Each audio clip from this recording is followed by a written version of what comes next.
Do we know who's on the phone? Hey, Kurt Abendroth from the Community Center joined on the phone. Oh, Kurt. Hi there.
Yeah, I know.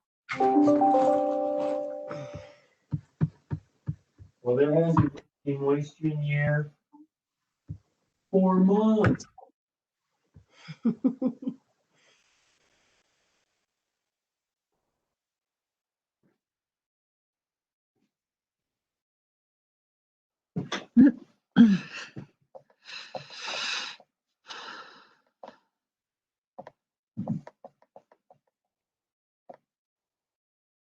Well, I'd say despite it being 6 o'clock, we should probably give another 5 minutes or here for people to dial in since Sure. see what the internet issues are around town and power situation, and see if other trustees, other than, I guess, Lindsay, join us. There's Jonathan. Jonathan on? Well, Chris Pelletier and I were reminiscing the other day about how, I don't know if it was last year or the year before, this first meeting, I think only had 2 trustees. Yep, I remember that. Yeah. Well, we've already beaten that tonight, so that's good. No, exactly. That's what I was going to say. We're already doing better.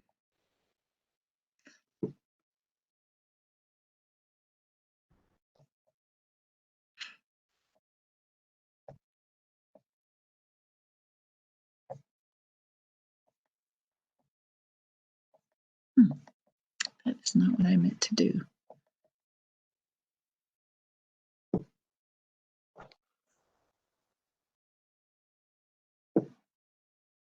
Miranda, did you stop sharing the screen? Yeah, sorry. I was just seeing if I can't check my emails if I'm sharing my screen. I just wanted to make sure I didn't get any emails from a trustee asking for access info. So I probably won't reshare until we're ready. Sounds good. Just want to make sure it wasn't something I did. Nope.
So yeah, we've heard from Julian is having power issues or internet issues. Have we heard from Alan if he's going to be joining us this evening?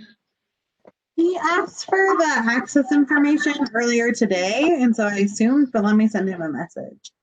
Okay. I see Eric.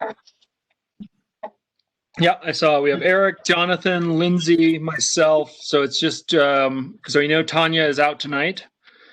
So Alan and Julian, and if Julian's having issues with his power,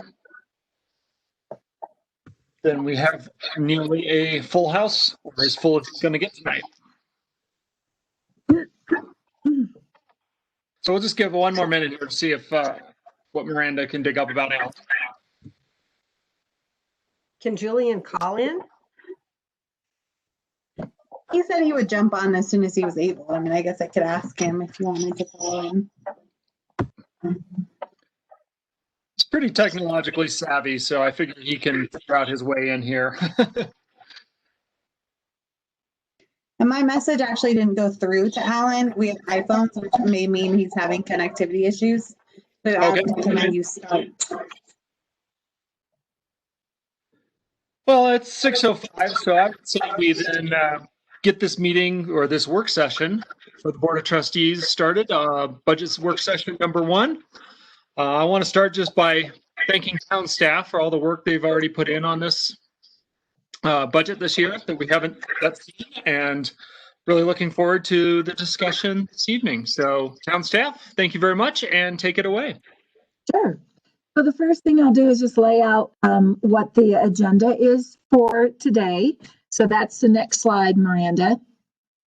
What we're going to be doing is, and you know, I did send out kind of a timeline, but we're not, you know, structured by that. If we end up talking more or less about one of the items, that's fine. Just to let people know, we're going to try to wrap this up in about an hour and a half, so we have even more time for questions and answers. But you're also welcome to ask questions and provide feedback as we go along. So the first thing we're going to do is just kind of summarize the board goals and priorities. Then we're going to look at tax revenue over a 5-year trending cycle. Then we're going to have presentations from each of the department heads. They're going to talk about their projections and priorities for next year. They also might tell you a little bit about what's been going on this year, any highlights that you might be interested in. Then we'll give you a personnel update, and then we'll have an open session that we can have questions and answers and get feedback from you as well. So the next slide, we've outlined what the board goals and priorities are.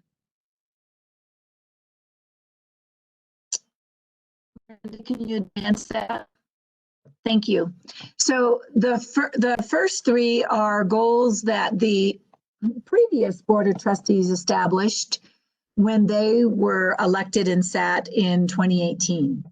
And they were to be from 2018 through 2020.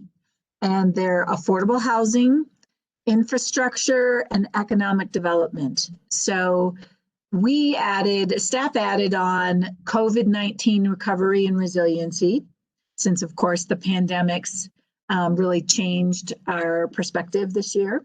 And then envisioning 2030, since the Board of Trustees, you all have, you know, decided early on, right after you got elected, to go ahead and pursue envisioning 2030. So I'm going to turn this over now to the mayor so he can lead you through a brief discussion.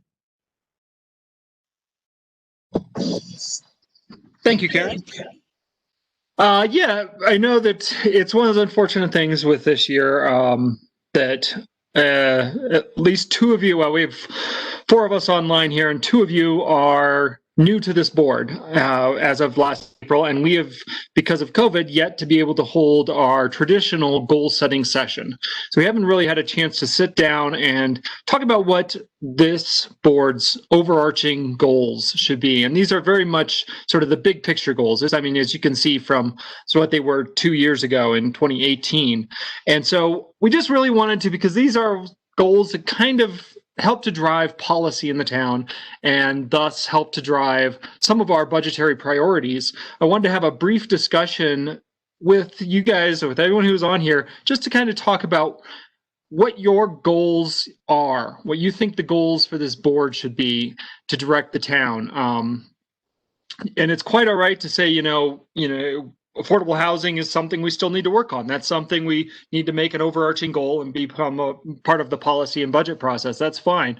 But this isn't really going to supplant our goal setting session, but I just wanted to get an idea from the new trustees in particular, kind of what your goals are, so that as we're looking at the budget for next year, we can try and hold those in consideration as we move forward. So this is going to be a very sort of informal. We don't want to spend too long doing it, but it's just a chance to talk about what our goals are. So put you guys on the spot. I will start with Eric and ask Trustee Coombs Ismail just to talk a little bit about what he would like to see as overarching board goals for the 2020 to 2022 period. Yeah, thanks.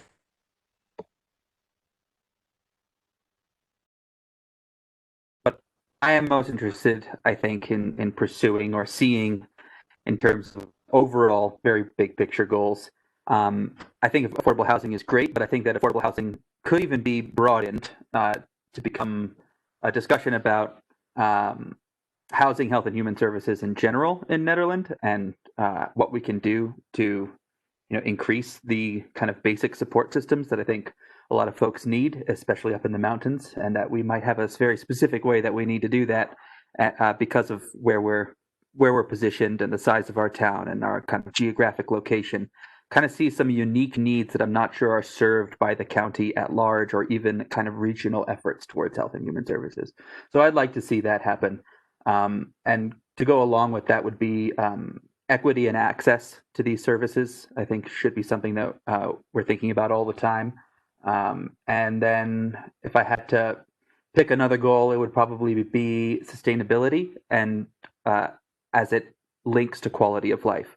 So to create both a kind of living situation up here where we can be environmentally sustainable, financially sustainable, but also that we can sustain each other in our ways of living. Very good. Thank you, Eric. I'm going to just work down the list as it's on my screen here. So next would be Mayor Pro Tem Baumhover.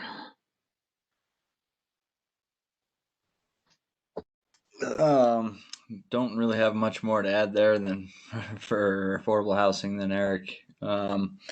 In terms of infrastructure, that's been a long-standing goal, I believe, for multiple boards now. So I would hate to say it, but I would kind of want a little,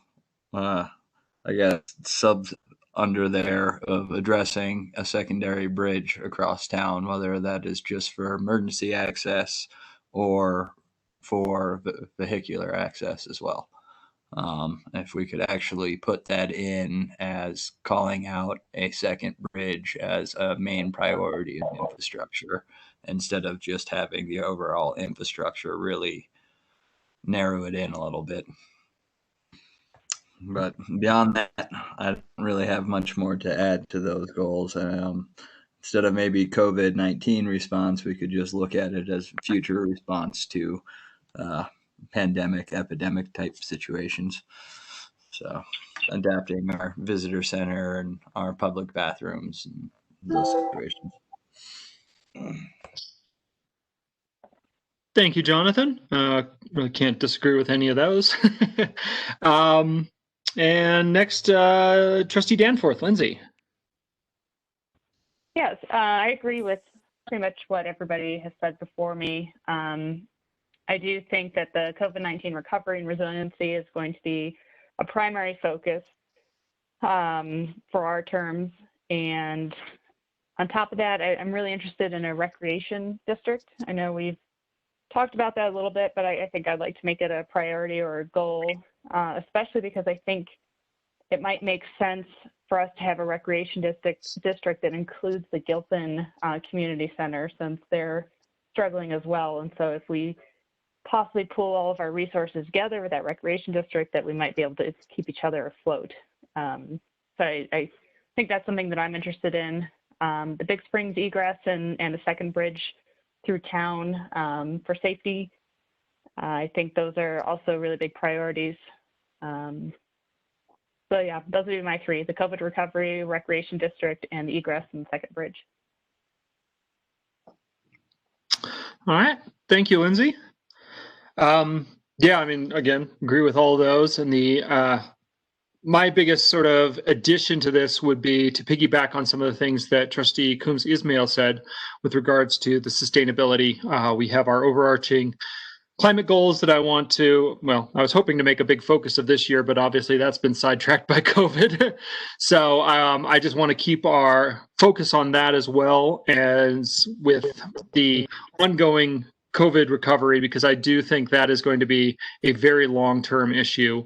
I actually don't think we've really quite seen the worst of it yet. I think that's coming soon.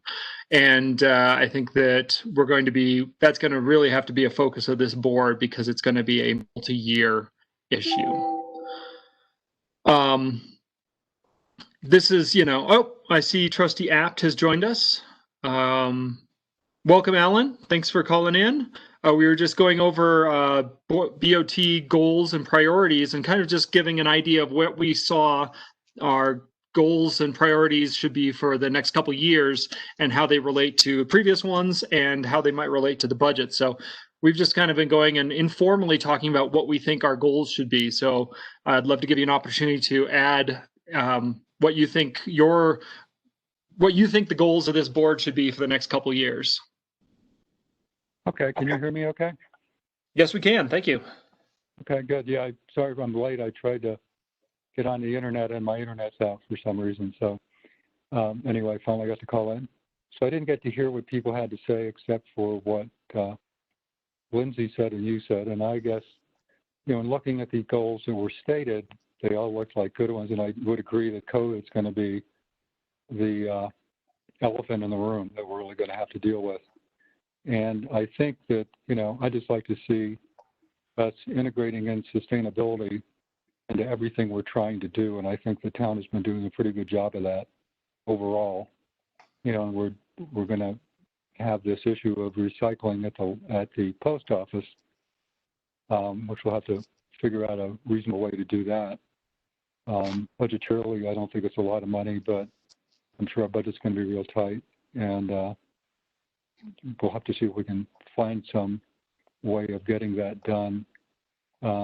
My partner, Nancy, worked for the post office in Fort Collins for quite a few years, and she said it wasn't unusual there, even pre-COVID, for the post office to stop recycling, add recycling, stop recycling.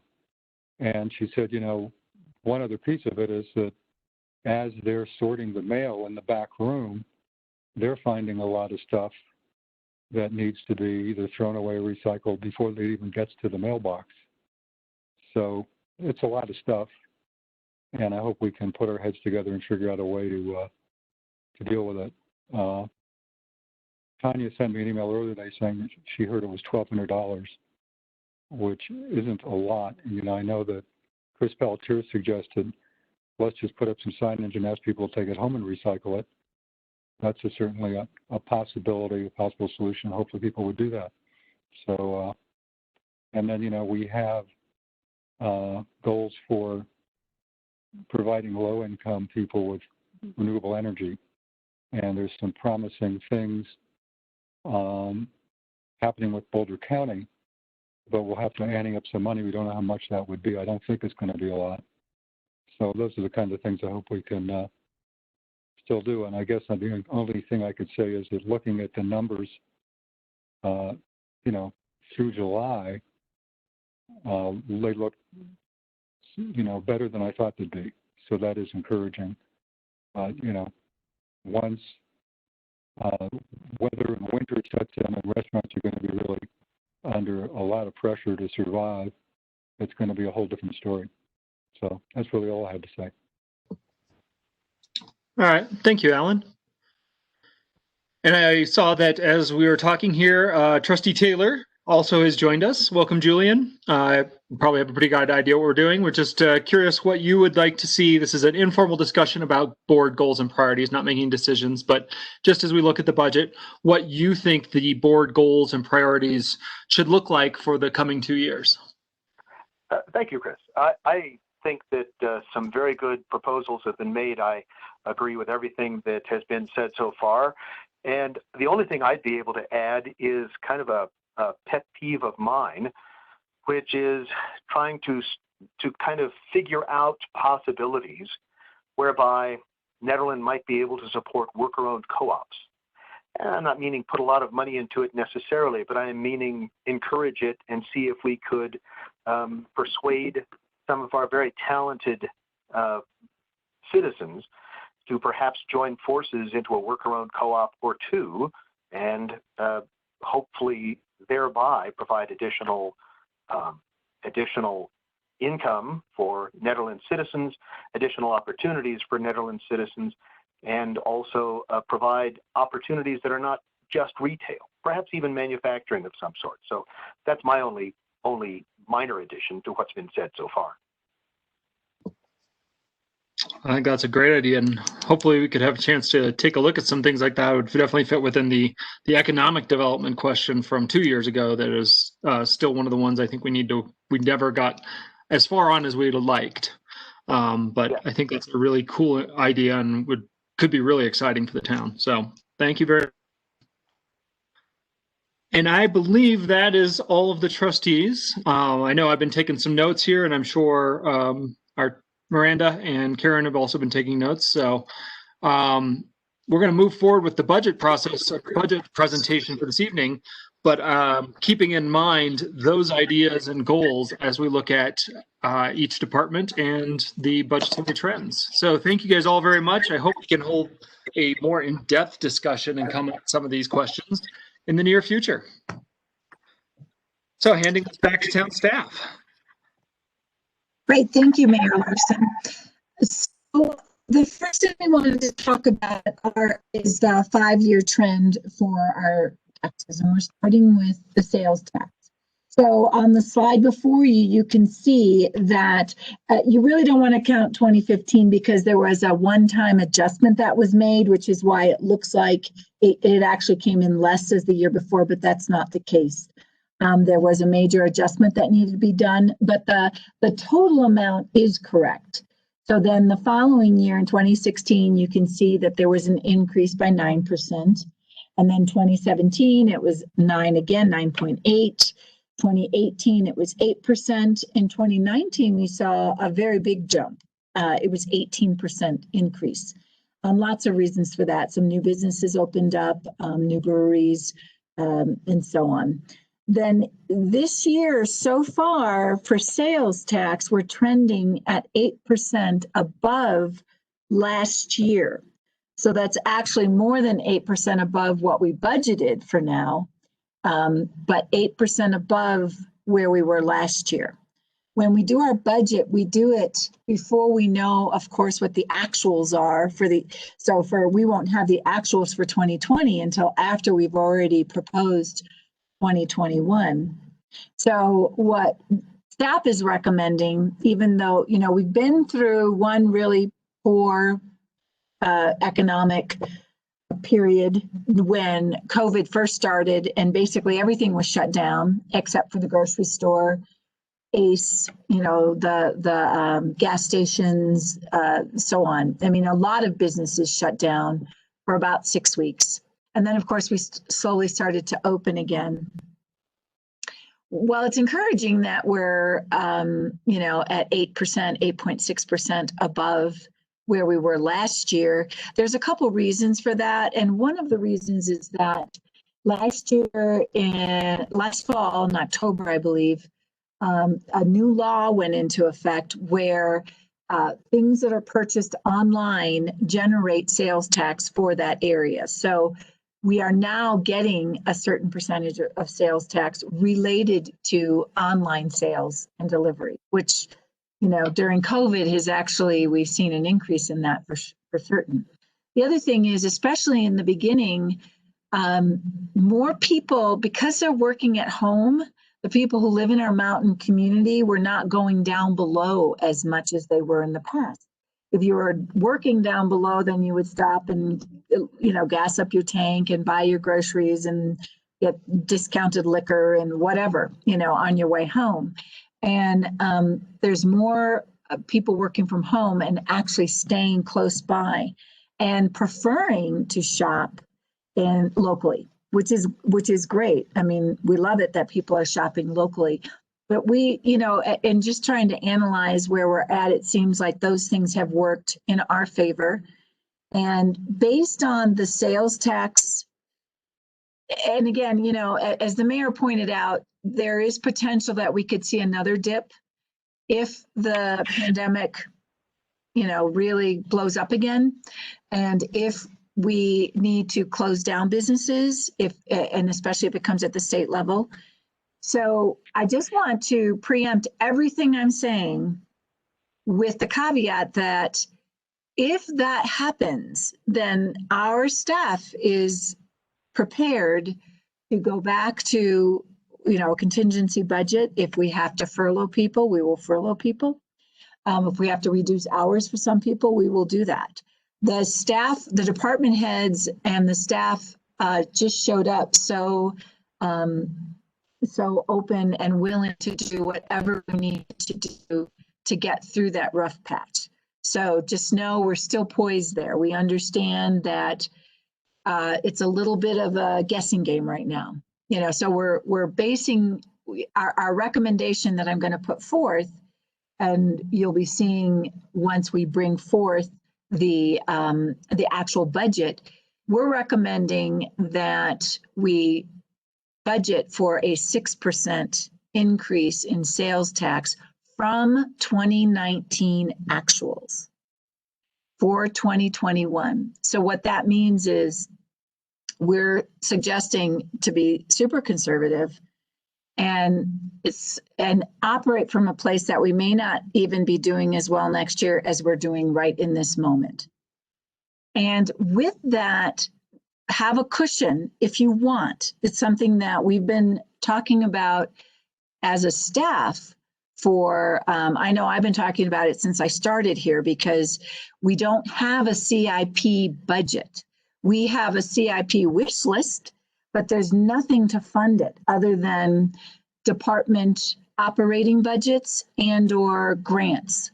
That's it. That's pretty much it. So most municipalities have a fund, a CIP fund, and it's a certain percentage of their sales and or property tax.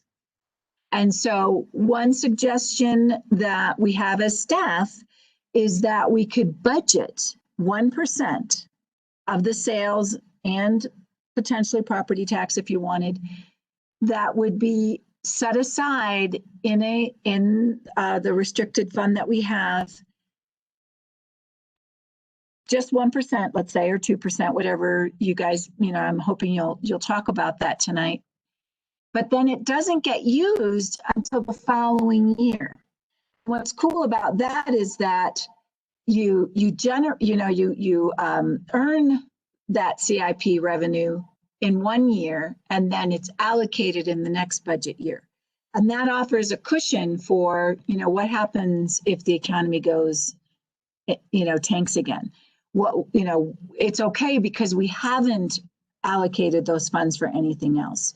We're basically appropriating them for the following year for CIP. So that way, if a department says, hey, we really need this, like let's say the police department, I know they're really struggling with their fleet. It's so old and, they just need to get some newer vehicles. They could then apply, to finance and to me and say, we'd like to access 50,000 of the CIP funds, and here's how we want to use it. And here's, we're going to promote safety, blah, blah, blah. They actually go through a process. And then that is brought to you all, the BOT, as part of the budget process. So that's a suggestion that I'm trying to advance, to actually have some money in a fund for CIP, for capital improvement projects. So I now will open the floor up for the mayor to kind of facilitate the conversation on how you feel about, you know, the recommendation to do a 6% increase projection in sales tax, 6% from 2019 actuals, and whether or not you think it makes sense to start planning for a CIP fund and to do it in a very conservative way where the money's not allocated until the following year. Thank you, Karen. I think we're all, I'm sure that I'm not the only one who's still kind of surprised that we're trending, through half the year, 8% above this year. I know it's been a big concern, but if anyone saw the Denver Post this weekend, I think they had an article about how a lot of mountain towns are actually seeing increases this year or are doing far better than they expected through the COVID. And I'm just going to, I want to have this kind of a discussion. You know, Karen prompted the questions, and she prompted the questions I'd like to know, because personally, and I'm going to throw out here my feeling on this, is that conservative is absolutely the way we need to go this year. A conservative approach of 6% is good. Less of that would probably be better in my mind. 5% was kind of the number I was thinking in my mind, but I hadn't seen the numbers yet in terms of an increase, because this is through only half the year. And as we all know, as we look outside now, none of our restaurants that are having outdoor seating are going to do real well in this kind of condition right now. So we're going to have some issues in the latter half of the year with our restaurants, and potentially then with our sales tax revenue. So I'm just going to go and open this up for an query trustees regarding their opinions on this, on whether how conservative a budget increase next year we want to look at, and then also this idea that Karen has prompted about a dedicated CIP fund, because we do know we have a backlog of almost $10 million worth of capital projects that are unfunded at this point. So I'm going to go in reverse order this time, beginning with Lindsay. Right. Yeah, I think I would want to do a very conservative approach. I want to have as much money as possible that we can set aside to weather any changes in the economy that might be coming in 2021. And I do think setting aside funds for the CIP fund is a really good idea, that maybe we can start tackling some of those projects. But yeah, my feeling is to try to be as conservative as possible and keep as much money set aside as possible so that we can keep payroll going for our essential services in case things get really bad in early 2021 or even the last half of this year. Thank you, Lindsay. Julian?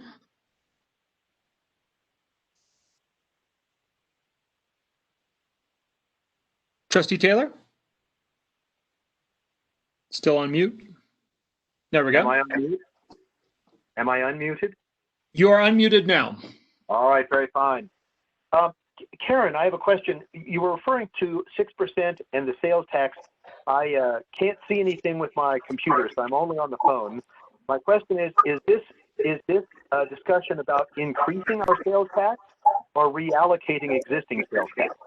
So this is just a discussion about the budget for 2021 and projecting our revenues. And so right now, I'm just talking about the sales tax and projecting what it will be for next year. And I do just want to clarify again, I'm talking about 6%. You know, what we're suggesting is based on the trends, based on what we're reading, based on what we're seeing, is projecting a 6% increase from 2019 actuals. So it's not a 6% increase over, you know, how we're trending this year. It's 6% over 2019 actuals. So we're recommending that when we put this budget together, we're going to increase the projection for sales tax by 6% over the 2019 actuals. does that mean that to what would we be raising? So are we raising the percentage of tax that we're going to be levying? No. Okay. No, this is I'm just, so sorry. I'm at a loss because I Sure. can't see anything. I'm sure, terribly sorry. no problems whatsoever. Well, of course, we can't collect more tax without a vote of the people, which is right and a good thing. Right. So what you're talking about is an allocation. Yeah, what we're talking about is the budget process, right? So where do we start? We start by. What we're seeing that the sales tax revenues this year are trending 8% above what sales tax revenues were last year. Yeah. So it's simply the amount we've collected via sales tax. And what Karen and town staff are proposing is that our budget for next year assumes 6% of an increase. So less than we're actually seeing. Yes. So now I understand. Thank you so much. So yes, I'm with Lindsay on that. So I think it's a good idea to be conservative, and I certainly think the idea of a capital improvement fund is a very good one. All right, thank you. Jonathan?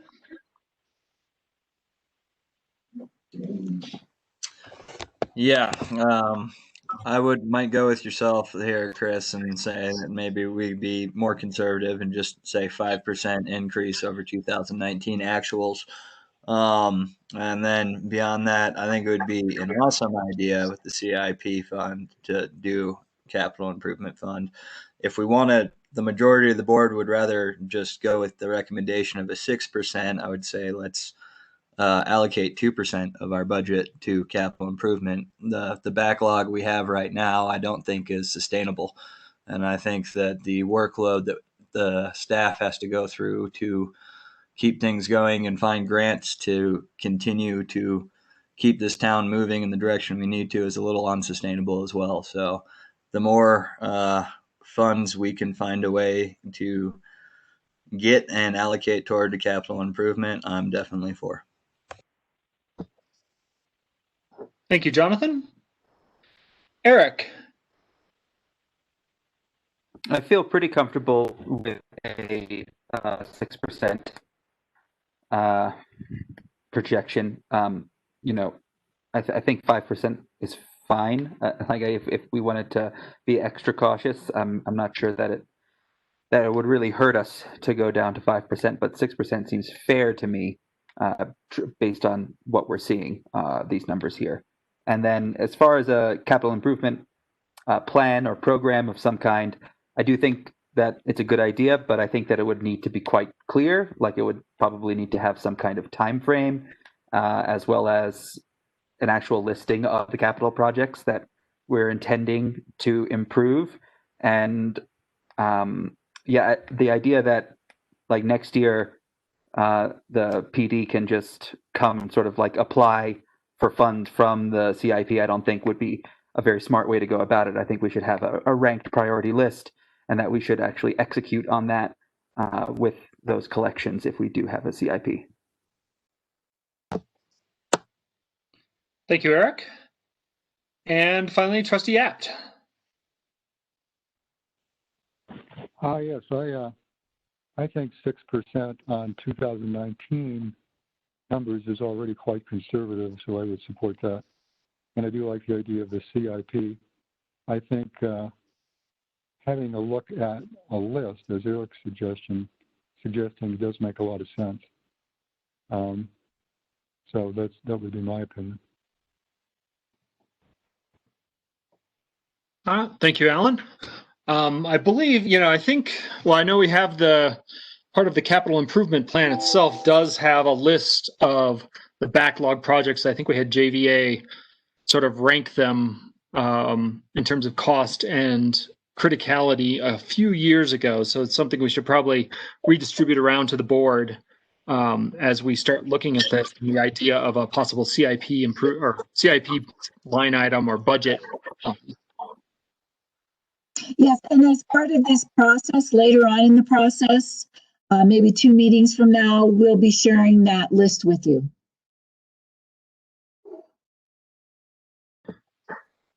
So any other trustees have any other questions or thoughts regarding the the revenue increase and budget projections or CIP fund? Or does town staff have any further questions regarding what they've heard from the Board of Trustees? I think this is great input and will help us as we continue to work on the budget. So thank you very much. The next thing we wanted to talk about is the property tax.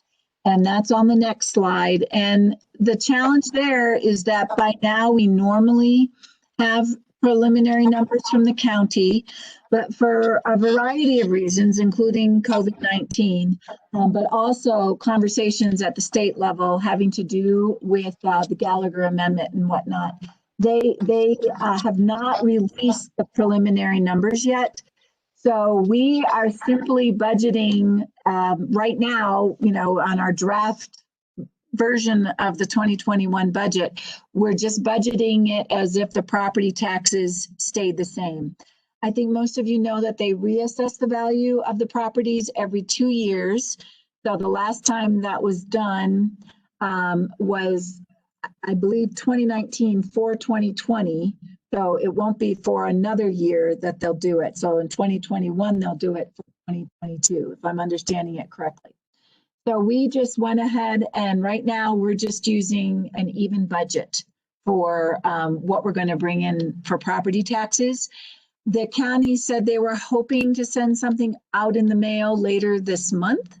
So of course, as we continue to work on these projections, we will adjust them accordingly. So if they let us know that their preliminary figures are going to be higher, we will adjust the budget accordingly.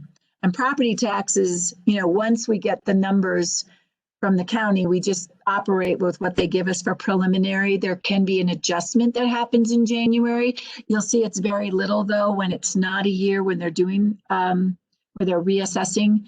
1 year in 2017, it was just off by 1%. In 2019, it was off by 0.2% of what they told us to basically budget for. So anyways, again, right now we're just budgeting it at 0, but we'll continue to update that as we get more information. So I think now the next slide. Well, first of all, were there any questions about the property taxes? I mean, it's pretty straightforward.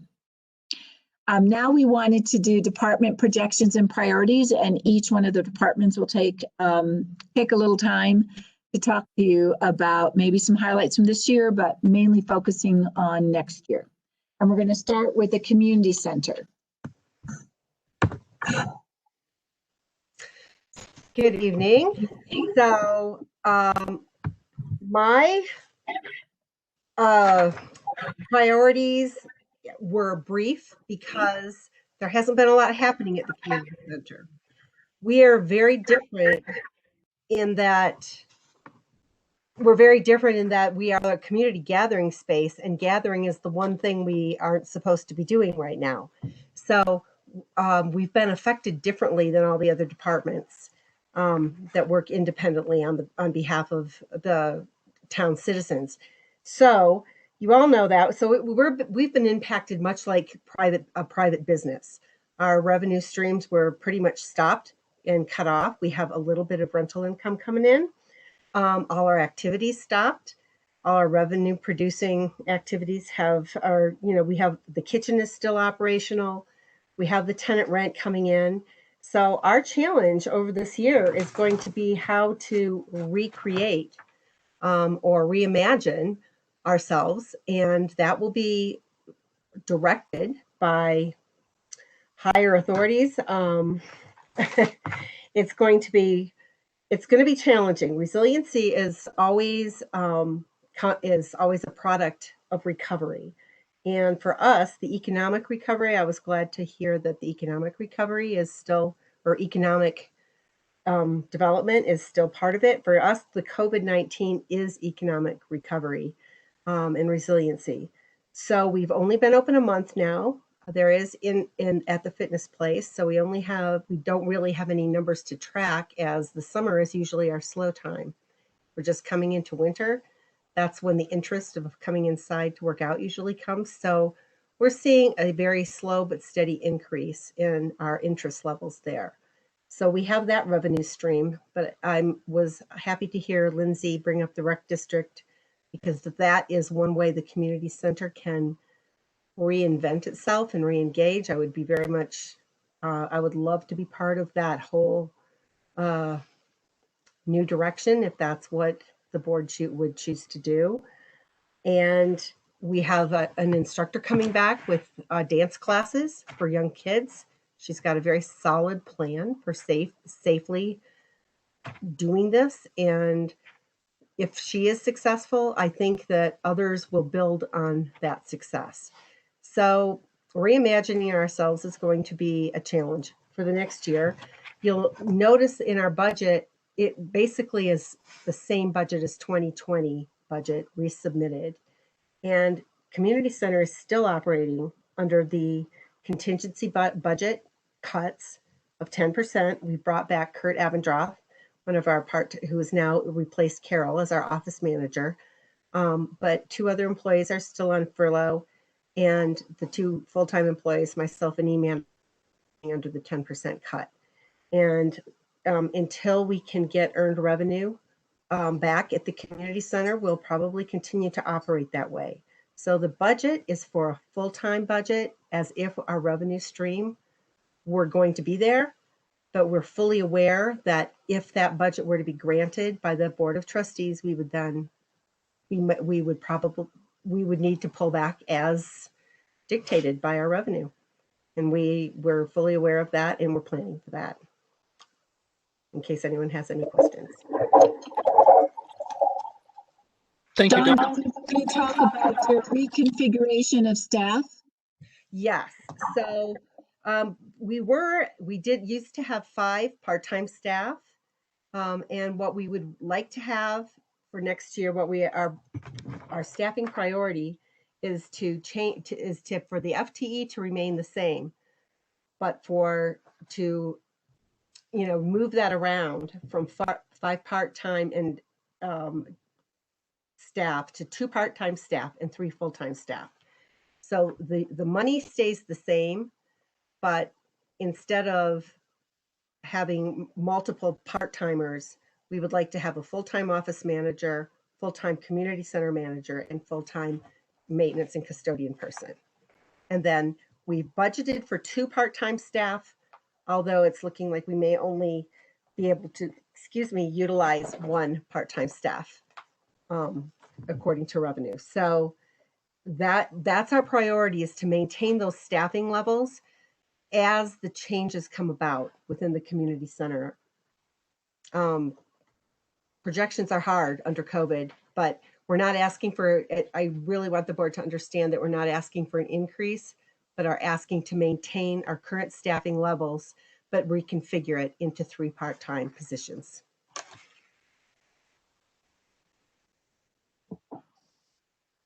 Thank you, Dawn. Do any members of the Board of Trustees have questions for Dawn about the community center budget? I'm just going to put this out there as a general, so speak up if you do. Eric, I see you coming off of mute. Yeah, I was just wondering if, independent of the COVID situation, if there are sort of maybe longer term or bigger picture financial goals and programs that the community center is looking at in terms of getting revenues where you want them to be, but also in terms of services offered and other things, like just COVID independent kind of discussion of where the community center is headed. I don't know.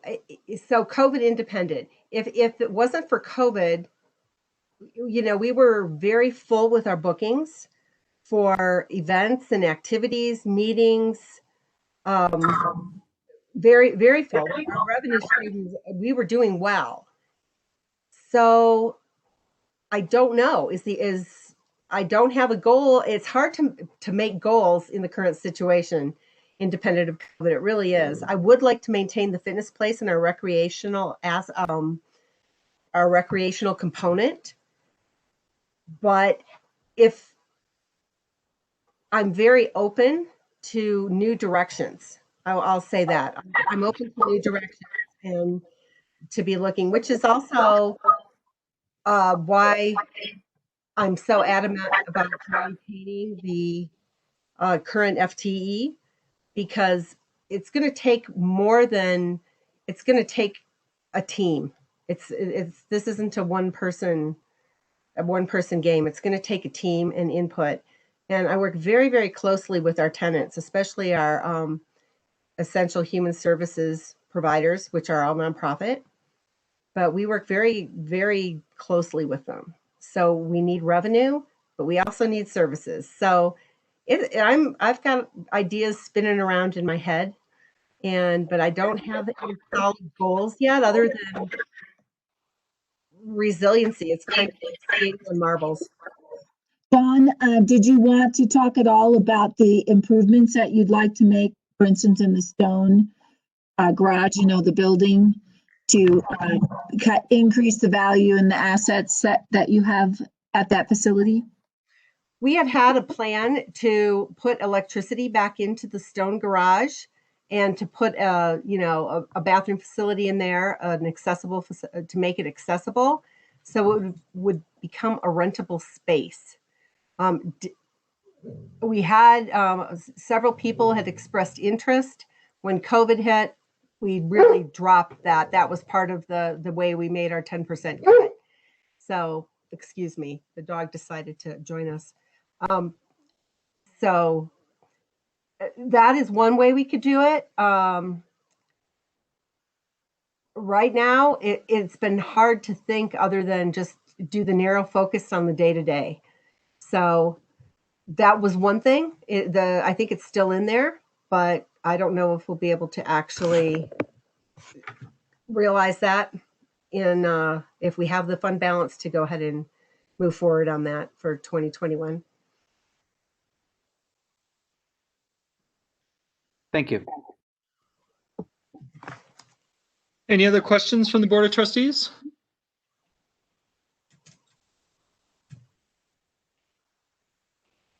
All right. Thank you, Dawn. Thank you for that overview.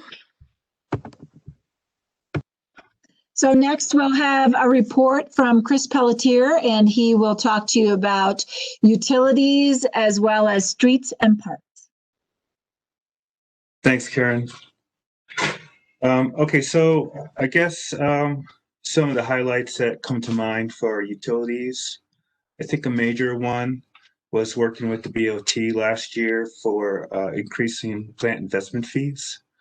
Really important to ensuring fiscal sustainability for utilities into the future, and really ensuring that development truly does pay for itself. And it was a priority for the department to make sure we're moving in the right direction as far as revenue goes for CIP and that kind of thing. So that was a major accomplishment last year.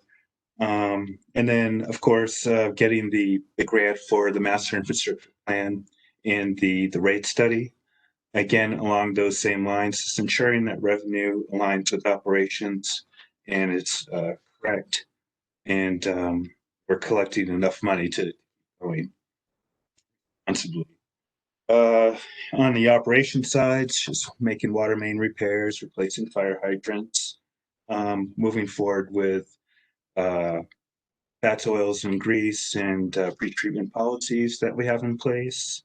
We've had almost a year of operating at the biosolids facility, which is a big deal for the department.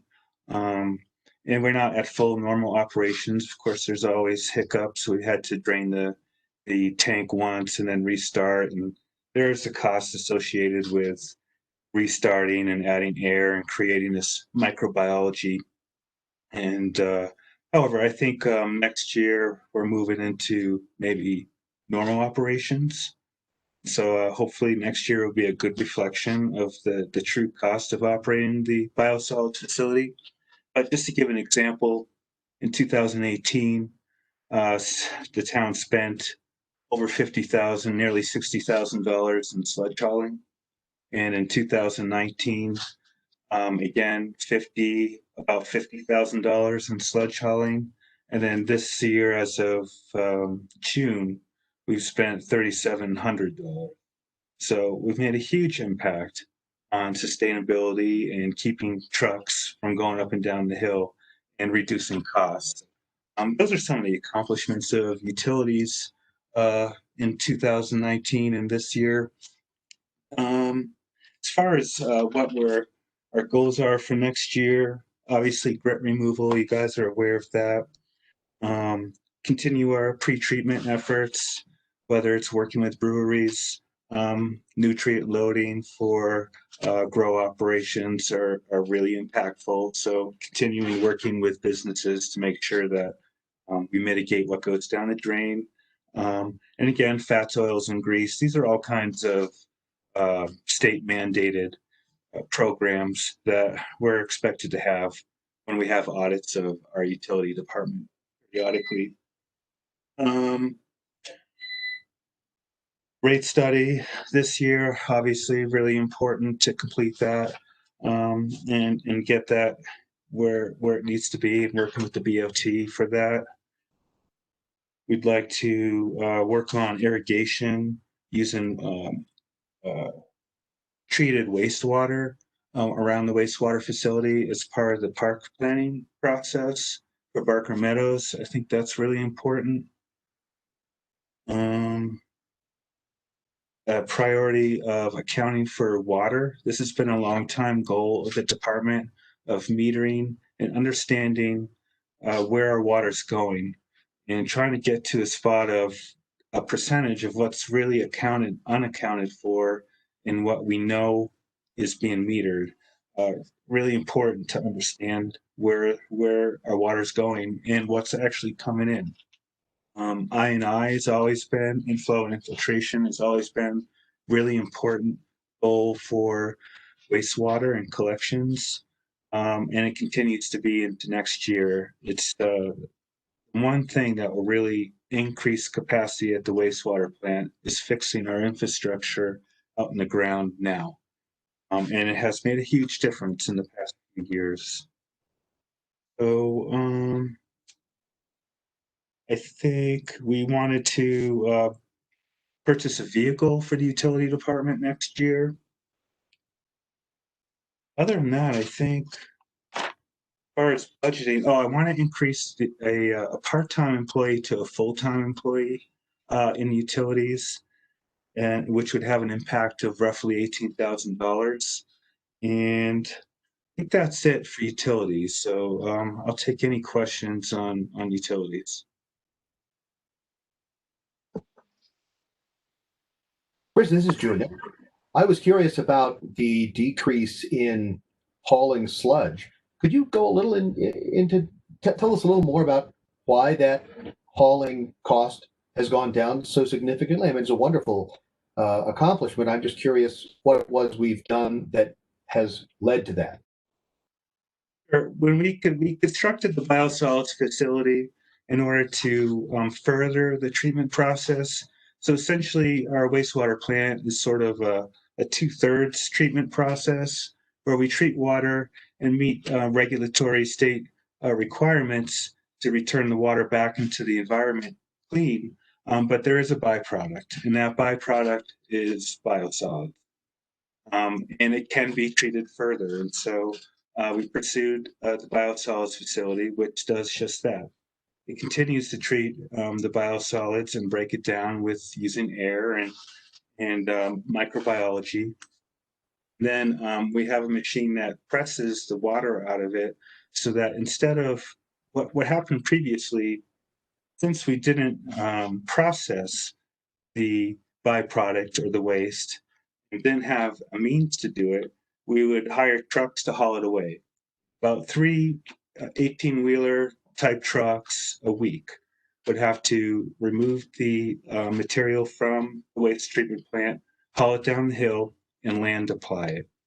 But since the biosolids facility was constructed, we can now further process it, dewater it, press the water out of it, so that there's a more relatively solid material that gets put into a dumpster, and the truck comes, picks that up, and again, land applies it somewhere down below. At about a truck a month or a truck every month and a half, something like that. So that was the savings. So Julian, just as a, before the biosolids plant went online, the material, the sludge that was being hauled was in the roughly 2% solid category. So 2% solid, 98% liquid. And now the material is closer to 20% solid. So we've done an order of magnitude increase in the solid, which just means fewer trucks up and down the canyon and thus cheaper.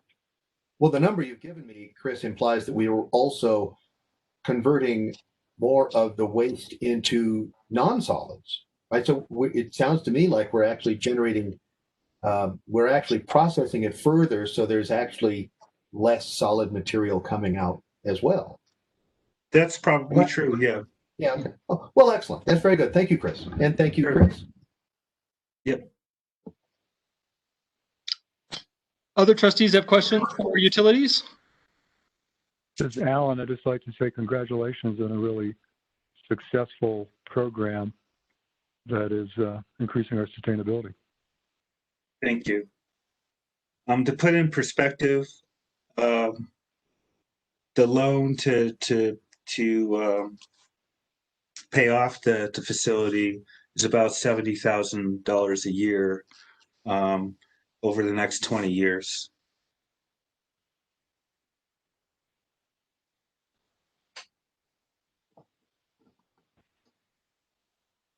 Other questions for utilities before we move on to streets?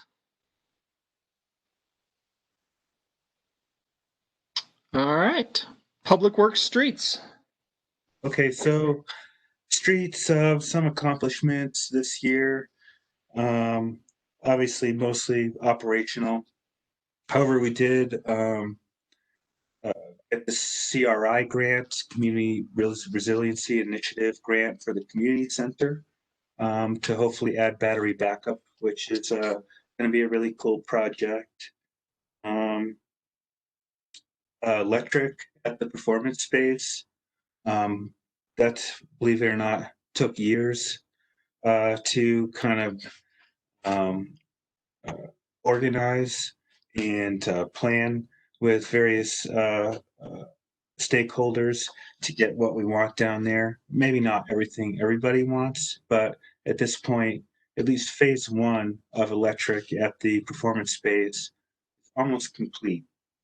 When I say phase one, the second phase would be adding three-phase power, which apparently is desirable for music, directly for music, because I guess there's less interference. So we would like to work on that next year. Through the three-phase power could come through the transformer of the wastewater plant. So we're hoping to pursue it resourcefully through the wastewater plant. TIP project, obviously, securing that grant was a really big deal, and it's really going to change downtown. Made some sidewalk repairs. I've added some guardrails on Big Springs Drive, and believe it or not, those things are pretty expensive for really what they are. And I'm going to try to pursue more this year, but trying to resource them and find them economically. I've looked for them on Craigslist and so forth, and almost got some a couple months ago, but I wasn't fast enough. Let's see, backup generator at Town Hall. Ironically, it was being used tonight. Really big deal because Town Hall is essentially the hub of our communications network for all town facilities and town staff. And it does connect here at the town shop where the server exists and of course there's a generator here. So having that connection and that generator at Town Hall really means that staff can function in an emergency with no power. Bus shelters, many of you have probably noticed that there's a bus shelter there. It took quite a bit of planning. It's finally come to fruition and being realized. It's not complete yet, but it's very close. And was kind of a big deal.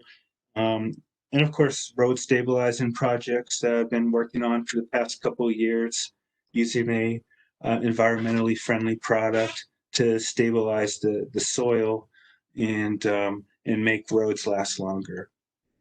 I've been doing a lot of that, and particularly Jefferson Street over by Kathmandu was very successful. And actually, there was highway traffic going through there earlier or last week when they did the traffic circle, and still held up pretty good. I mean, after all, it's just dirt. But that was a mess, and most of you remember what that looks like. Then Navajo Trail, very successful. I probably won't have to grade that road until next year. And then Big Springs Drive, which generally is a nightmare and requires constant grading and running machines, and it takes a variety of machines to grade a road, and just hours of diesel guzzling equipment.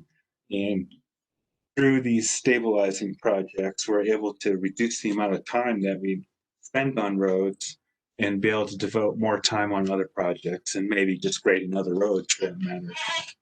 But dirt does have sort of a useful life over time. The binders sort of wash away. Then when you try to pull it back from ditches and put it back on the road again, it doesn't really stay there. It kind of turns to sand. So that's been a big deal. And then obviously we bought the paving machine, which is just the next step in the staff's ability to move towards making pavement improvements. So let's see, sidewalks. Okay, that was sort of some of my highlights. And then in 2021, we again want to do TIP. And as I was saying, it will be impactful. I'd like to bury the overhead lines on First Street using these funds. I'm in the planning process now with Excel and the communication provider and the engineer to see if we can make that happen within the grant. So that would be really cool and really change the look of downtown. And again, more paving. Next year, I'd like to do a little bit more. Some of you may be aware that we paved Congress Street this year, just last week, and that was our first road that we've paved. And obviously, there's a learning curve to doing this work, but we're experts at grading dirt. Pavement is really not our forte, but we're getting better at it.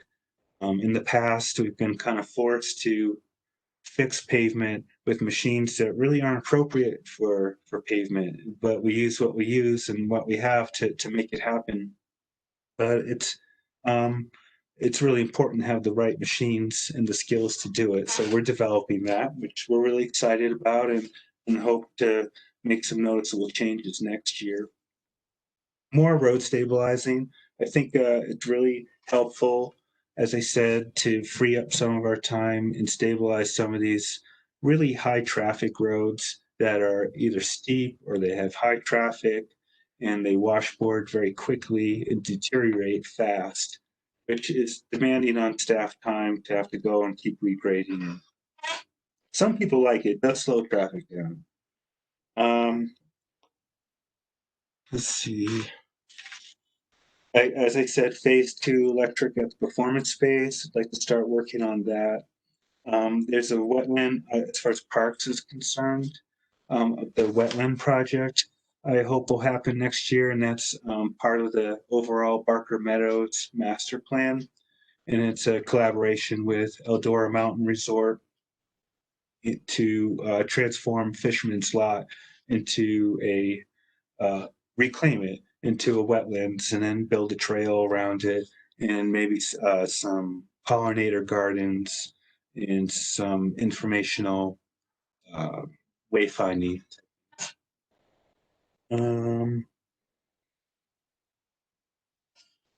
That's about it. Removal. That's about it. And again, I'd like to purchase a vehicle for Public Works. This is probably going to be the theme of the night when you start talking to the police department. but it's so important to stay on top of our vehicles. I'm always trying to buy another vehicle when I have the opportunity to. Otherwise, you end up with a dozen vehicles that are at the end of their life and no way to replace all of them at the same time. So it is really important to stay on top of it. I have a vehicle now, a 2001 Sonoma. I've put 3 engines in it and 2 transmissions. And it's not really sustainable. And I'd like to retire some of these vehicles. And about it. So, there's any questions on?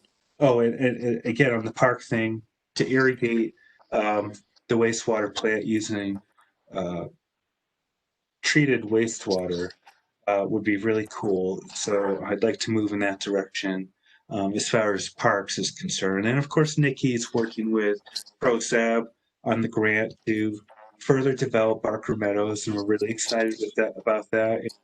And of course, Public Works will partner in any way we can. Last year, I guess one of the accomplishments was reclaiming all that soil from Boulder County Housing Authority, which was native topsoil, very valuable, and screening it and getting all the rocks out of it. So now that we have a pile of topsoil that could be usable to develop the park, save money. So I think that's it. I'll answer any questions you guys have about Public Works streets. Thank you, Chris. I'm excited to hear that there may be possibility of undergrounding some lines next year through the TIP program. That's exciting. Very exciting. Yes. I'd love to see that happen. Other trustees have questions regarding streets? Eric? Yeah, this is Trustee Goodman as well. I have a question more regarding parks. I know that part of the ongoing discussions about the budget for the GOCO grant involve the consideration of staff time and paying for that. Seen ballpark figures being thrown around, but that won't be continued right beyond the lifetime of the grant. And I just wonder, in terms of staffing parks and maintaining parks, if there are pressure points that can be solved in upcoming budgets, maybe next year's, but maybe in subsequent years, that we can be looking out for ways that we can be more self-sufficient in terms of our parks management and parks upkeep. Yeah, I'm glad you brought that up because I have received questions about, what's it cost to maintain our current park? How much water do we use, and how much time do we put into it? And it's kind of hard to give an exact number, but essentially it takes a full-time employee all summer long, 7 days a week, to manage the park between 2 employees, but essentially one full-time employee to manage sprinkler systems and cutting grass and all the things that are entailed in keeping a park going, and not to mention coordinating volunteer time, which is a really important asset to managing parks in Netherlands. It's just a community effort to keep them going. So I think that if Barker Meadows is developed, or rather when Barker Meadows is developed next year, it will require at least a part-time employee completely and totally dedicated to that park. So that's something that I think, Eric, you need to have a conversation with ProSab and you guys discuss those priorities and kind of, I guess, stump for the department to add another employee to manage that park. And then it will take water to irrigate. Not clear exactly how much water and what the cost of it is. I mean, water certainly has a value, and I could place a number on it. We don't necessarily pay ourselves for water, but it does cost money to make. So does that answer your question? Yeah, it does. Thanks. I just wanted it on people's radar that this is something we are going to have to think about, continuing to support and fund, and not just kind of let it go by the wayside as time goes on. And that there is also, this a consideration of a trails master plan, and I feel like trails in particular take a great deal of labor and effort to not just to maintain, but also if new ones need to be created as part of that plan, that could be coming down the pipeline as well. Great. Thank you, Eric. Other trustees?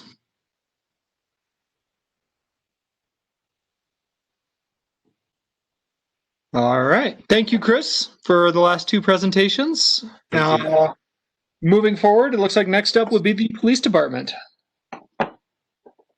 Good evening, trustees. It's Larry here. Just checking in, make sure everybody can hear me.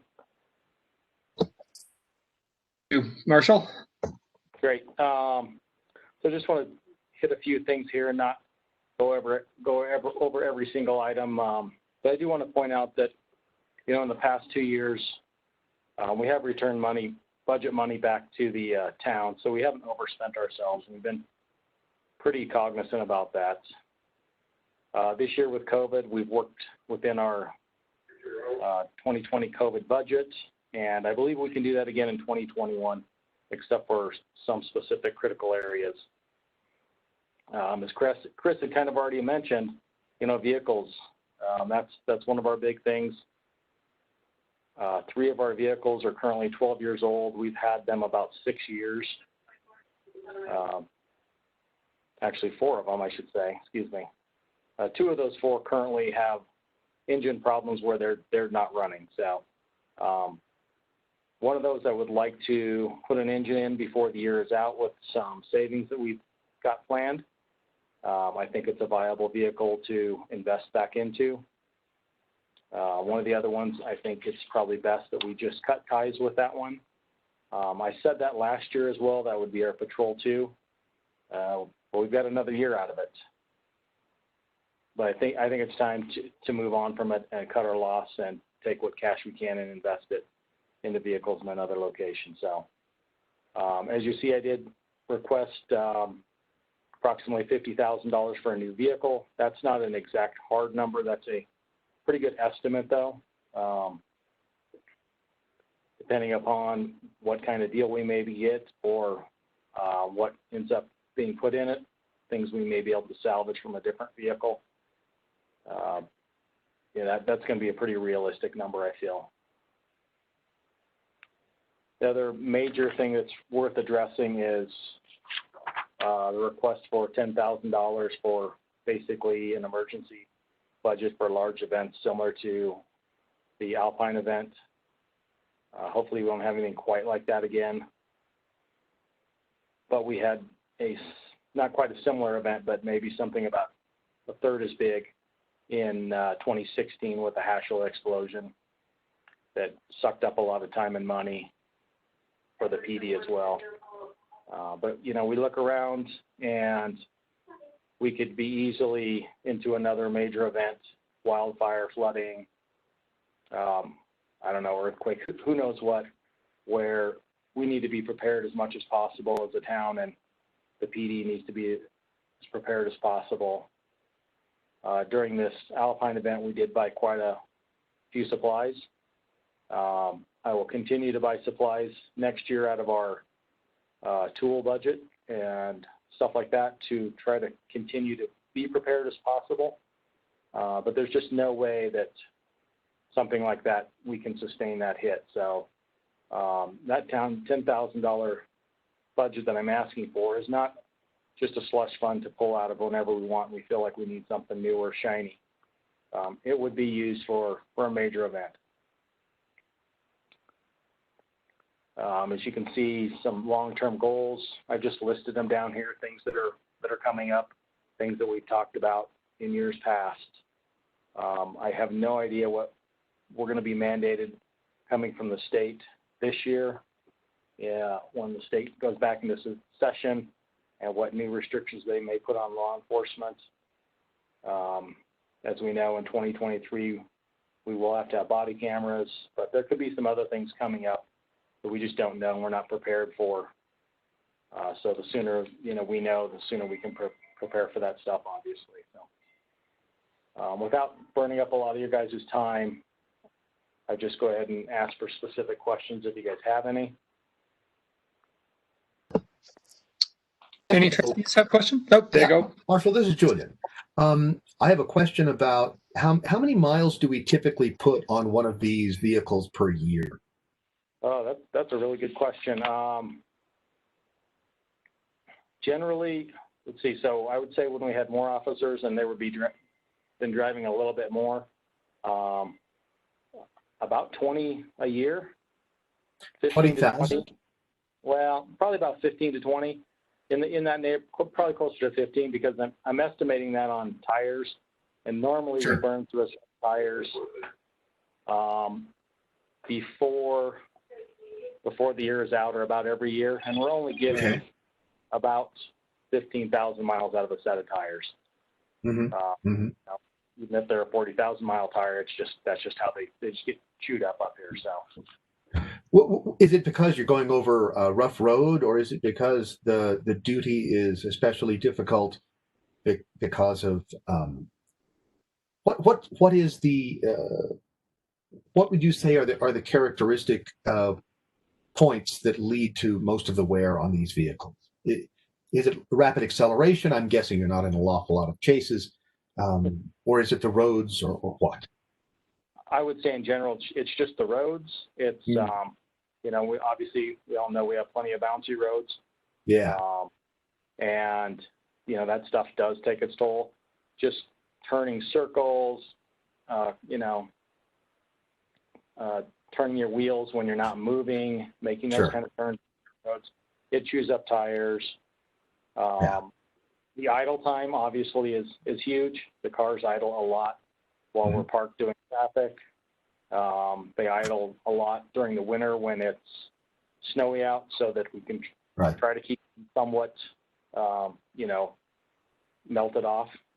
We don't idle nearly as much as any of the other departments, I'll tell you that. So we're pretty cognizant about that.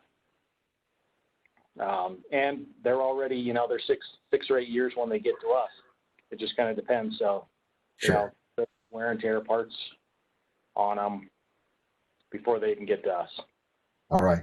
Very fine. Thank you very much. Yeah.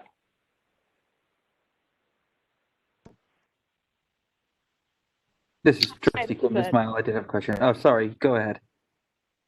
Hopefully I'll be quick. I just wanted to know, when we purchase new police vehicles, how do we usually go about that? Is it with loans, or do we pay full cash? Do we get grants? How does this usually happen? Well, to be honest, I've never done that. There's been two new vehicles in semi-recent history. That would be a 2009 Ford Explorer. And then we had, I think, a 2012 Dodge Ram truck that was sold off that was just not a viable vehicle for us. It was, and I know why it was purchased, but so I don't know. My personal opinion would be to line item it out for over a few years.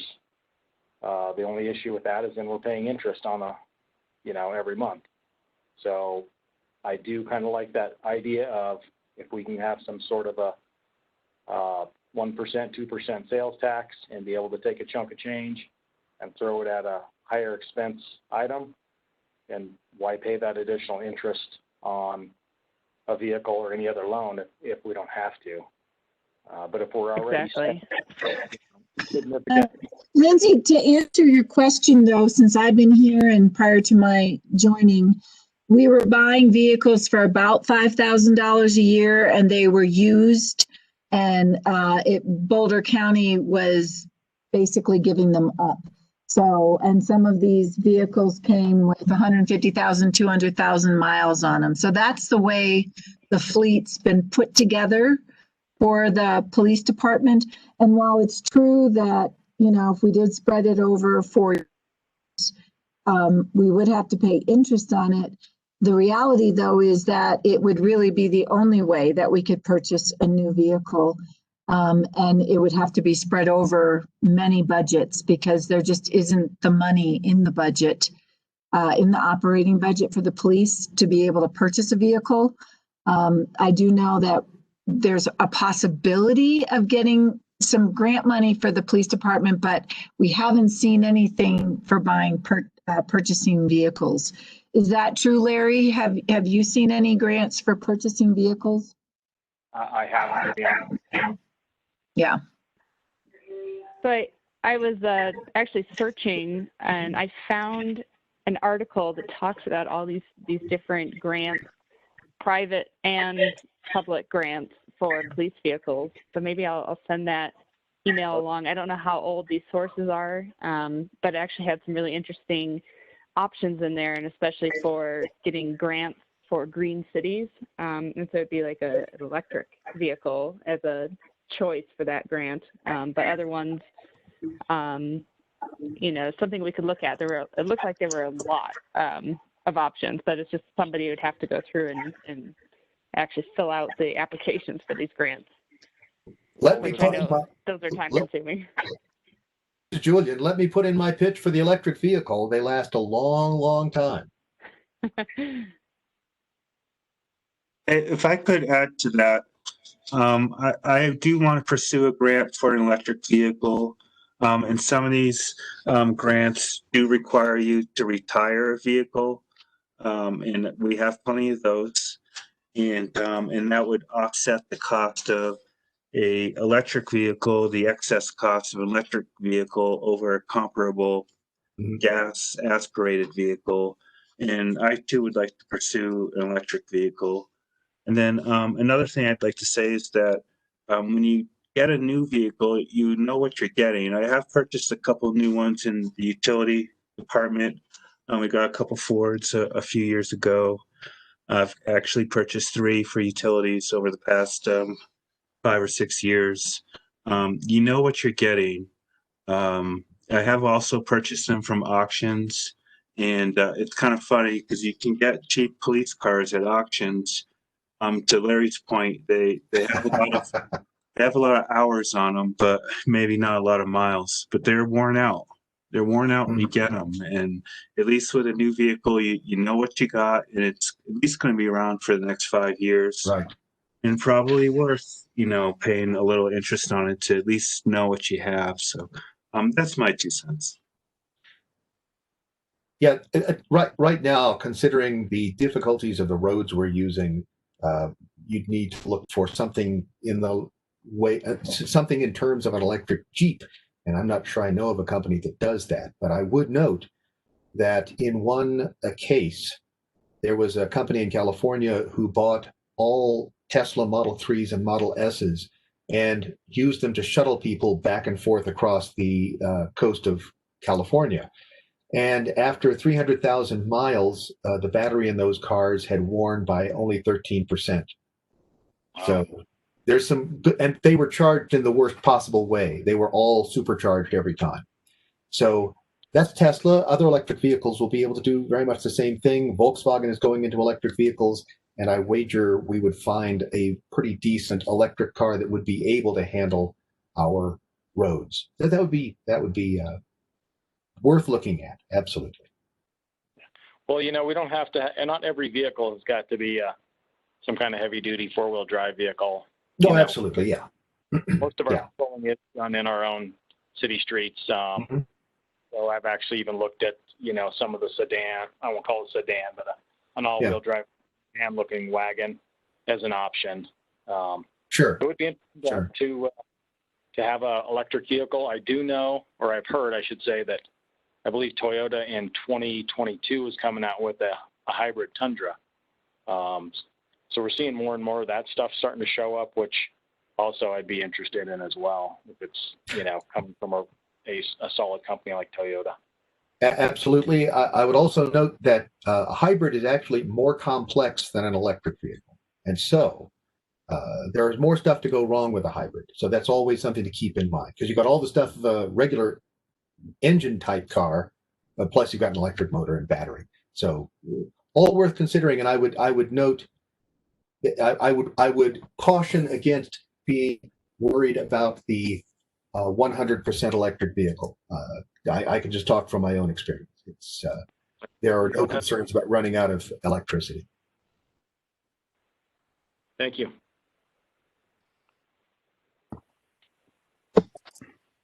Any other questions for the marshal? Yeah, Marshall, I did have a quick question. And I guess it's about vehicles again. How many vehicles do you think that the department needs? I do count, I think, 7 that are listed here. Would it be better to have vehicles in better shape but less of them than to have so many, or do you think you need this many vehicles? You're right. We don't need this many vehicles. I'll agree with you there. It would be better to have vehicles that are in better shape so that you didn't have to have 2 spares floating around as a just in case. Right now we are using Boulder County Sheriff's Office for our maintenance. They are doing labor free for us. So, that's a week at a time when we have a car down doing maintenance. So we've always got to have some sort of cushion built in just for that.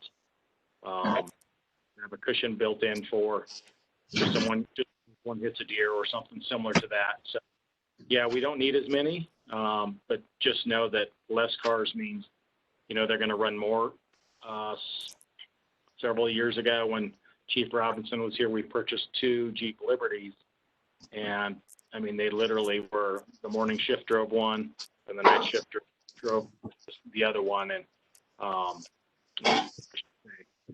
the same vehicle, and they ran almost 24/7. So that's not an uncommon thing. Most agencies, at least Boulder Sheriff and a lot of the other ones, will have enough for the morning shift to drive a car and the night shift to drive a car, but they're getting driven every day. So. Yeah, I do think it would be very helpful to know at some point. I'm not asking you to tell me some exact numbers now, but it would be very helpful, I think, for us to know what a sort of ideal is from your perspective in terms of having that cushion, but also being as efficient as possible, assuming the best, possible vehicles that you could have access to, and then work backwards sort of from there to determine what we can actually accomplish. But it would be nice to know what the ideal from your perspective was. Sure, and I'd be glad to work on something like that.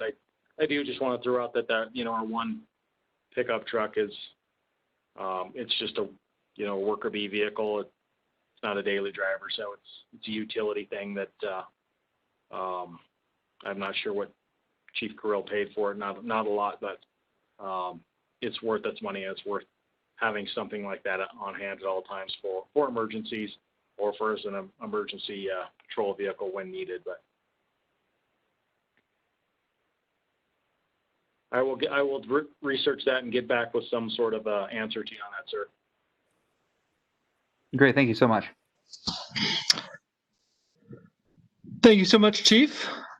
I think next on the list is Clerk and Planning Department. Yes.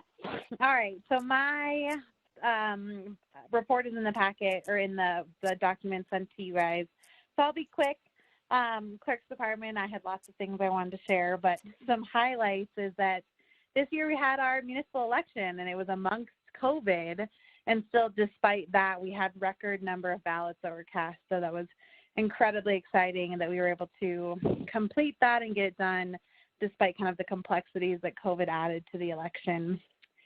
Obviously, short-term rentals went into effect, and so we've been able to serve as the point of contact in getting people registered and issued licenses. We received the Boulder Economic Vitality Grant. So one thing I'm really excited about is how much the Clerk's department has been able to support local businesses, whether it's getting them the PPE that they need, building websites for them, making sure that they can expand to outdoor dining. We've just had a lot of collaboration with businesses over the last couple months. And while I've noted that it's still an area of focus, I do think we've done a lot of work on the website and Facebook. We're constantly making new icons on the page. We're updating things on a consistent basis. We're pushing stuff out through numerous social media channels, and have just really stepped up that communication. For the clerk's department, no, that is our number one focus. I know Trustee Danforth has talked quite a bit about like an FYI kind of section, or like here's what's happening with projects. And so just even with the GoCo, while that hasn't even come before the board yet, we have an icon on our page where people can click on and get the most up-to-date information. So continuing to work on our communication, on our records management, making sure all of our documents are accessible and somewhere on the website, and just really cleaning up dead links and just things that really inhibit our ability to communicate well. The other focus for the clerk's department for 2021, we can't take electronic payments right now. Everything is cash or check, which does make it challenging, especially for the planning department and the clerk's department when we're dealing with businesses who are remote and need to pay for their licenses or permits, and they have to mail or drive up payments. So being able to take electronic payments and credit cards will be a big help for our efficiency as departments. From planning and zoning, Cynthia is always pretty busy. She's processing lots of building permits. She's done 69 applications to date, with more to come. Really continuing to work on large projects like certificate of occupancy for Tungsten Village and working on the Kathmandu remodel.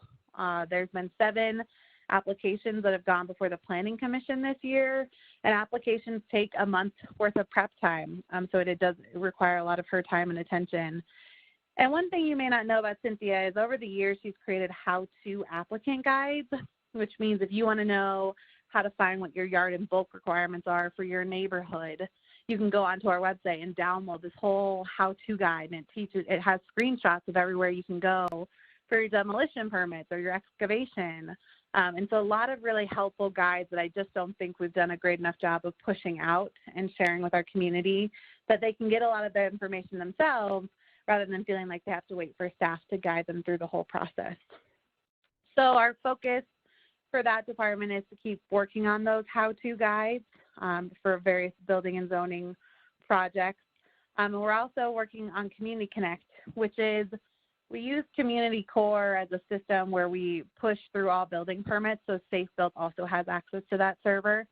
But under Community Connect, we can have it where contractors or applicants can enter in their own building permit applications.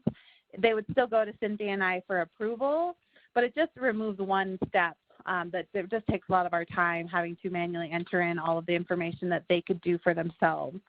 So I'm looking forward to getting that up and running. And then I also oversee the visitor center. So for them, they were shut down during COVID. So for 4 months, they were not operating. But within Sharon's first 5 weeks, even though she was partially at town hall, she did over $2,000 in sales. So we're feeling really great about, what she's been able to do in terms of her short time being back, and now have a lot of protective equipment for her. She's back in her building, and is still kind of having a steady flow of visitors that she can sell merchandise to, and then also guide them within our community of where to go. So during COVID, we made an online store. So our goal is to really enhance and promote our online activity. Ideally, we want someone who came from out of state to buy something, take away our card, and then go home and buy some more things. So we are going to keep enhancing that. And then Sharon and I are really interested on finding grants that maybe would allow for funding to upgrade that building. There's not a ton you can do with it, but I think there are ways in which we can just improve, just its functionality. So that's my 3 departments I support in a nutshell. Questions? Trustees?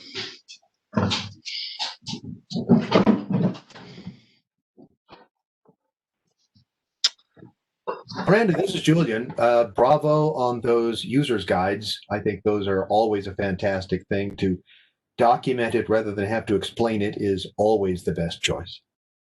Mm-hmm. Yeah, they're very exciting to see us put a lot of work into them. I just think we need to promote them more.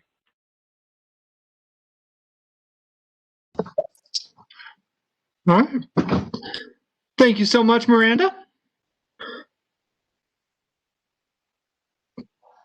Okay, so if there's no further questions for Miranda, we can go to our last real slide with information, which has to do with what the 2021 staffing will look like for next year.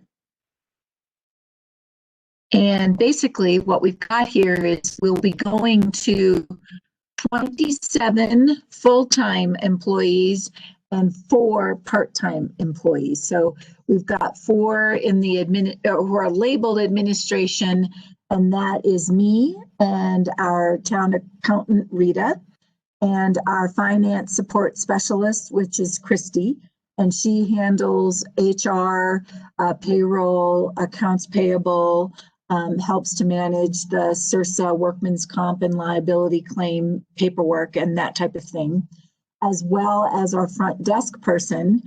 We just had an administrative assistant hired, Amanda Sporlinski, who will be covering that. And then we have our one clerk, who's also our deputy town administrator. We have our deputy zoning administrator. We have 6 staff, full-time staff members in the police department. That includes 1 marshal, 1 sergeant, 1 police clerk, and then 3 other officers. We have 4 full-time streets and 2 full-time parks staff. We are going from 5 full-time and 1 part-time person in utilities, water and wastewater, to 6 full-time positions, and then 3 full-time positions at the community center, as Dawn said, going from 2 full-time with more part-time to 3 full-time. And then we reduced the number of part-time positions. I think we had as many as 8 last year, and now we've got 4. So how does this impact our budget? Not too drastically. And part of the reason is that we did have some turnover with some employees who'd been with us for a number of years and were at a very much higher level than the entry position, or even if a person gets hired at a little bit higher than entry, it still resulted in some savings. So even though, for instance, in utilities, they want to go from 1 30-hour week to a full-time position for that staff person, the savings that they're realizing because of the reduction in their overall payroll cost is going to offset that deficit. Same thing with the community center, with them restructuring those positions and eliminating 2 part-time positions. That's also making it somewhat of a wash. We are going to do cost of living adjustments for all employees at 2%. And as far as merits go this year, what we're going to do instead is at the end of the year, in the last quarter, we'll look at the department budgets and see if bonuses can be given. And then bonuses, the amount of the bonus will be determined by the merit. As direct reports are working with their supervisors and doing their quarterly reviews, and then at the end of the year review, that's how we'll give some sort of recognition of merit. We'll do it through bonuses this year because it's uncertain. The economy is uncertain. We don't want to tie a raise to somebody's salary at this point, in case next year, as we've all discussed, things go south, the economy goes south, and we would rather do it this way than give merit increases. So the last, Rita and I are working on the budget every day. And so the impact so far that we see on wage and tax increases for 2020 budget, and that's with the COLA increases, with the restructured positions, would be $32,600, which is pretty minimal. And then we did hear from CEBT that our medical products are going up is about what they're averaging. And so we are proposing that the town take on 4.5% of the increase, of that increase, and the employees pay for that additional 1%.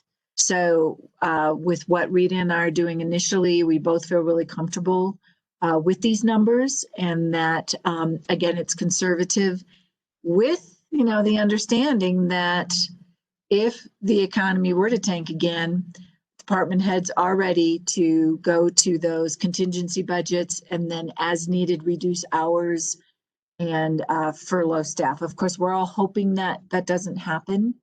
But we feel like we've been very conservative in what we're recommending for our staffing proposal for next year.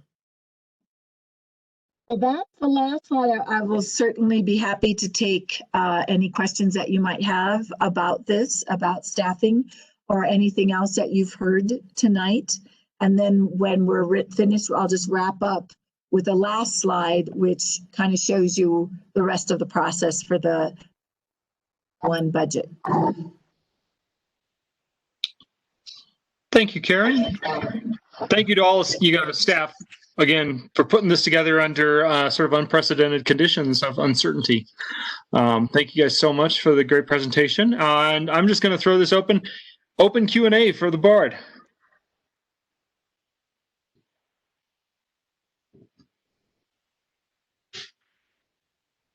Well, this is Julian. This is my first time looking over a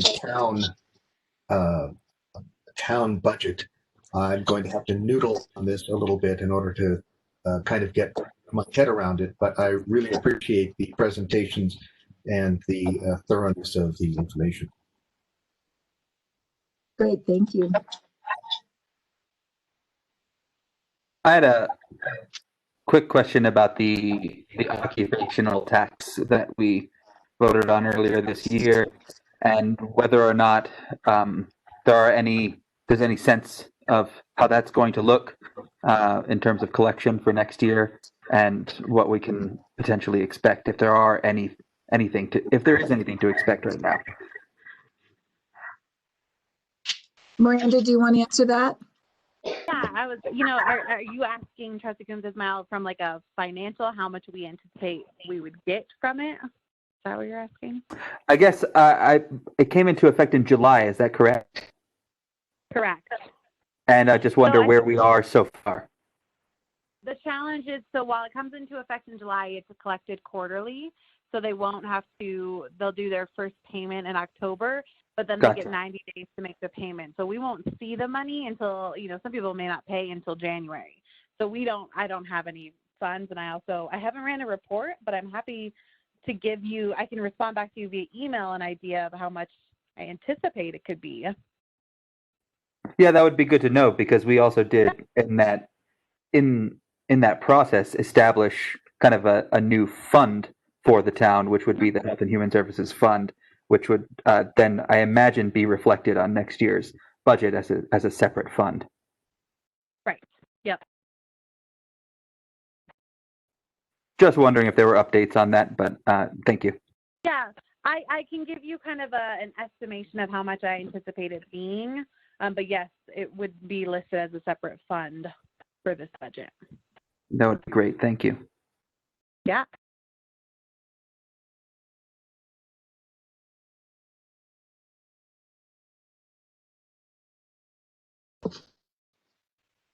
Any other questions?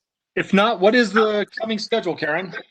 Okay, it's a final slide of the night.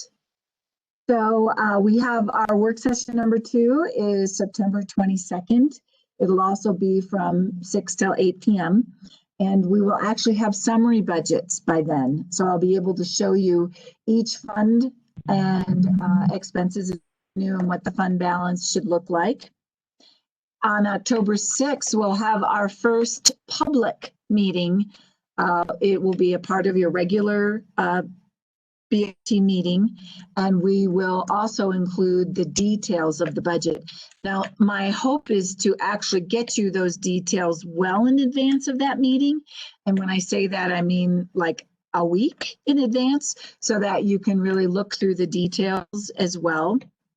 Then on October 15th is when we traditionally post that budget based on our conversation on the 6th and what direction that you give staff. Maybe there's some things you'd like to see changed.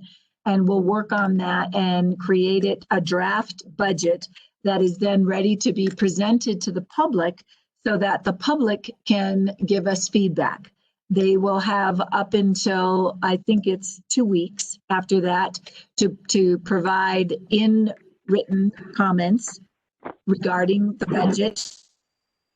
Have a public hearing, and that'll be November 10th. That normally you would meet on November 3rd, but that's election night. Move that a week to November 10th, and that's when the public hearing, like, attend those meetings and provide verbally as well. So we're always asking the public to engage in conversation. I will just be frank with you that we get very little input from the public, unfortunately, when it comes to the budget. But, you know, we always hope that members of the public will show up and participate and provide feedback as well. So based on the public hearing, based on the comments that we get from the public, both in writing and verbally, and directions from the Board of Trustees, of course, then we would bring back the final draft of the budget on November 17th for that board meeting. Now, that is just a week apart.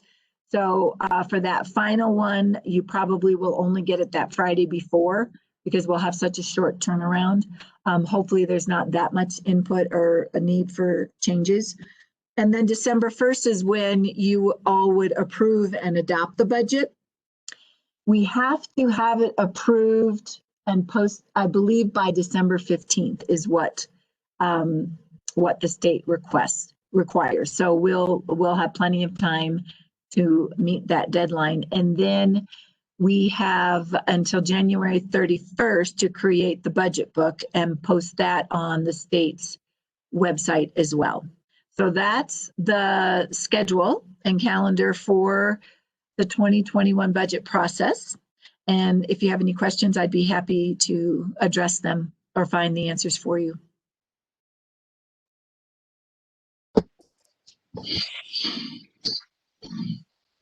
Thank you, Karen. Sure. Anyone? If not, I believe this work session is at an end. And we will see everyone again in 1 week for our regularly scheduled BOT meeting. Again, thank you, staff, for the presentations tonight and the cohesive way they were put together, and just for everything you guys have been doing for the town lately. And everyone have a great evening. Thank you, folks. This was helpful. Thanks, everyone. Bye. Everybody.